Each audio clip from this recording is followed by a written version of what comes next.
Hello everyone, and welcome to round 8 of the 2018 Biel Chess Festival. It's yet another opportunity for Magnus Carlsen to even out the score against his old rival Peter Svidler, as Peter Svidler is one of those people who has a positive score against Magnus Carlsen in classical time format. So it's a very interesting game, and I'm sure you'll enjoy it, but before that we do have a couple of photos before we start the game. Here is a photo of the Biel Chess Festival official photographer, Lennart Ootes, having a nice chat with Peter Svidler before his game with Magnus Carlsen, taken by the other official photographer, Simon Bogenblust. All of the photos will be, as usual, available in the link in the description below from the official Biel Chess Festival website. Then here you have one of the best photos so far. It's a photo of a gentleman from the Biel Open tournament, wearing some sort of a hat. Now, what kind of a hat is it? I have no idea. Could be some traditional wear, but whichever the case, it does look like it gives plus 15 to agility. So here we have a nice photo of Svidler and Carlsen. There's Svidler making the first move. Carlsen doesn't look very surprised about the first move being e4. And let's take it from here. So, as we've seen, Peter Svidler plays e4. We have e5, knight to f3, knight to c6, and bishop to b5. Sorry about that. So, the Rui Lopez. We have knight to f6, the Berlin defense, and now d3. Seems to be the most popular continuation nowadays. Bishop to c5, bishop captures, d captures on c6, and now knight b to d2. Bishop to e6. Queen to e2 and the knight to d7 now. We have knight to b3 attacking Carlsen's bishop on c5, and now comes bishop to b6. We have knight to g5 attacking Carlsen's bishop on e6, and now you could defend it with the queen, but it's even better to play knight to f8. Now the knight is guarding the bishop nicely. If Svidler would capture, then Carlsen would have a nice knight on e6, but also Carlsen will be able to capture the knight here on b3 and then play knight to e6. So either way, this knight is coming to e6, although it's occupying a funny square at the moment. Bishop to e3, we have queen to e7 now, and now g3. Bishop captures on b3, like we discussed, a captures on b3, and then now f6, kicking the knight away. Knight to f3, and only now does Carlsen play knight to e6. We have bishop captures on b6, c captures on b6 as the a-pawn is pinned, and now Svidler castles. We have a6, c3, and Carlsen castles queenside. Rook 8 to d1, we have king to b8, and now queen to e3, attacking the b6 pawn. So Carlsen defends it. We have king to a7, and here Svidler played d4. D4, this is a pinned pawn, so it would be very nice if you could attack it somehow. For example, knight d2 to c4 would be interesting, but black can easily play queen c5 here, and this will be in black's favor.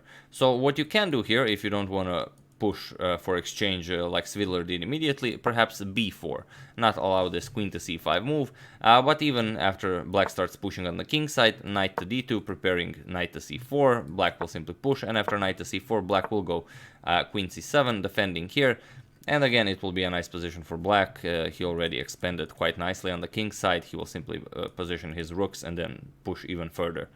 So this would be alright for black. So instead, d4 immediately by Svidler. He wants to go for the exchanges. E captures on d4, knight captures, we have knight captures, rook captures, and now h5. Carlsen is preparing h4.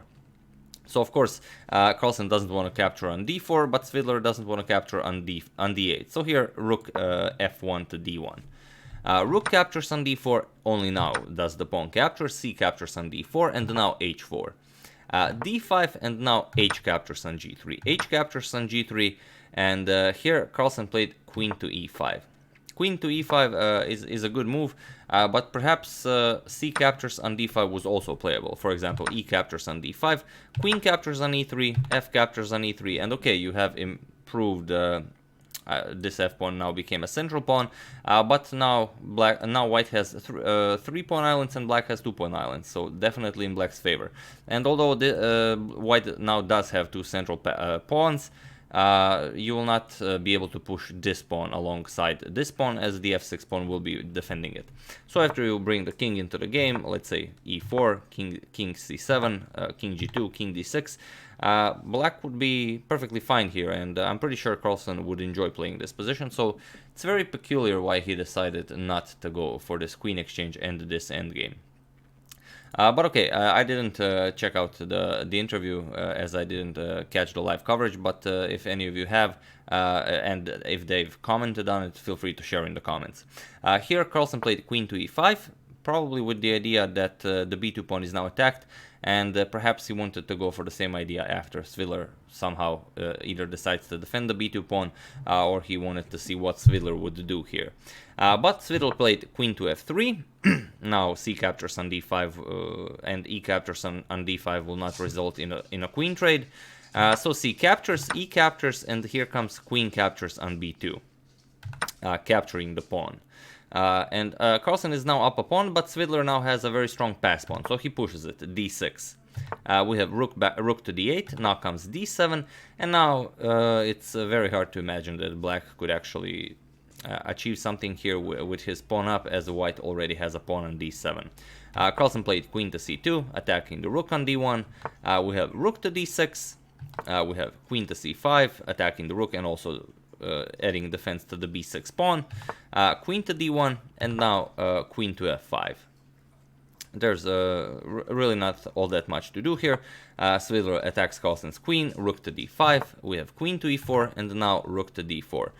Carlsen doesn't really have a good square to hide the queen, so queen to c6 was played, rook to d6, attacking Carlsen's queen once again. Queen to e4, rook to d4, we have queen to c6, rook to d6, and after queen to e4, the players agree to a draw, or there is a threefold repetition on the board, so you know it's a draw by default.